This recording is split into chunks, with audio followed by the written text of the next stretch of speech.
It is day in the African bush, where the familiar is visible and the unfamiliar becomes clear. This is the time and place where lions roam freely and humans tread carefully. In this sunlit realm, they reign supreme. They are the kings. They are the lions of Africa. As the day begins in southern Africa, a pride of 30 lions wakes from their long, hot rest. This pride is unusually large, making life tough for the small cubs. When food is scarce, competition at kills is fierce, and the little cubs often suffer. The males that fathered these cubs have left to start new prides elsewhere with younger lionesses. Now, all the adults in this pride are females. They lie in the shade, waiting for the cooler hours of the day, as lions are seldom active in the heat and prefer to hunt when it's cooler. As the day progresses, young baboons play energetically. The sounds of day fill the air. A hyena sniffs around as the clan sets out on their hunt. A tok-toky beetle taps out a signal to find a mate, and from somewhere nearby, an answer comes. Each hole cut by the slender tree cricket serves to amplify its sound to attract a mate. In their first hunt of the day, the lions fail to make a kill. They have panicked and scattered a mixed herd of zebra and wildebeest, which remain vulnerable as they try to regroup. The lions approach their prey on a broad front, spread out through the bush, listening intently. During the day, lions rely heavily on their acute hearing. They move quietly, stopping frequently to listen for any sounds of their prey. Although the lions may not see any better than their prey, the bush provides enough cover for stalking. The herd has picked up the lion's scent. Lions pay no heed to wind direction, unaware that the wind carries their scent to the quarry. As often happens, this hunt ends in failure.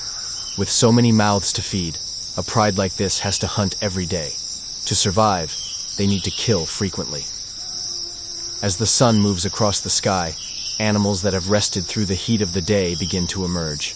Nocturnal creatures will feed until nightfall on tree resin and insects, moving with great leaps through the trees. Hippos, having rested in the river all day, emerge to feed on grasses and sedges along the river's edge.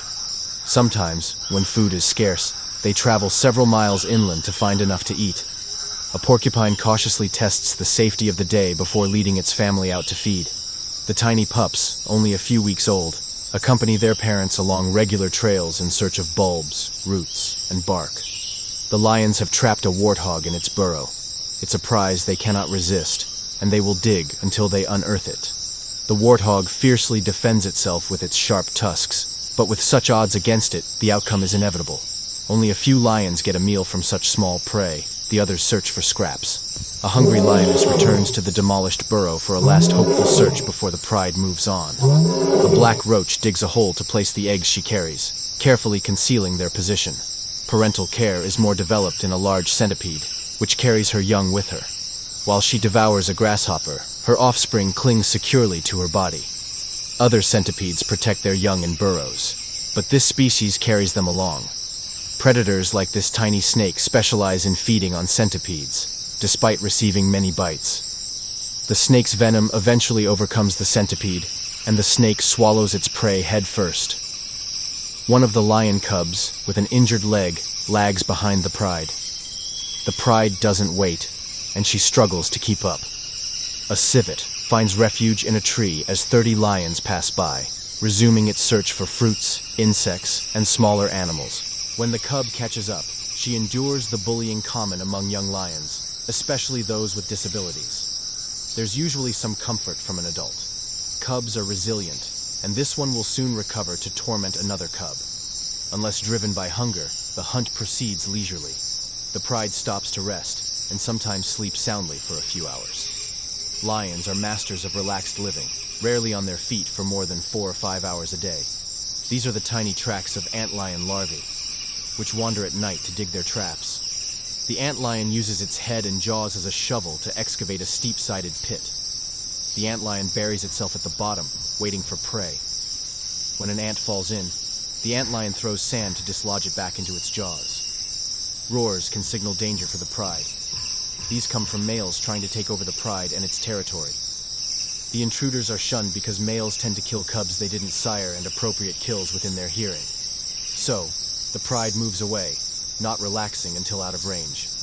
Dawn finds them safe and asleep, several miles from the night's troubles. Most days, The pride walks about 5 miles, but when avoiding other lions, they may cover twice that distance. The unpredictable wrath of a bull elephant surprises the lions, forcing them to move on. A male ostrich guards his nest from buffalo, but the approach of lions forces him to abandon it. The lions find the eggs a novelty. After some eggs are smashed and fought over, they can't open the others and move on. In late afternoon, it cools enough for the lions to stir. The younger ones find a tree to play on, though they're not good climbers. Lions have an advantage when stalking prey distracted by a storm, successfully killing a young zebra. The storm also brings out rain frogs and exposes termites, which the frogs quickly consume. Frogs breed in temporary ponds formed by rain, and spiders prey on them. In a tree, foam frogs make nests for their young, which will drop into the pond below.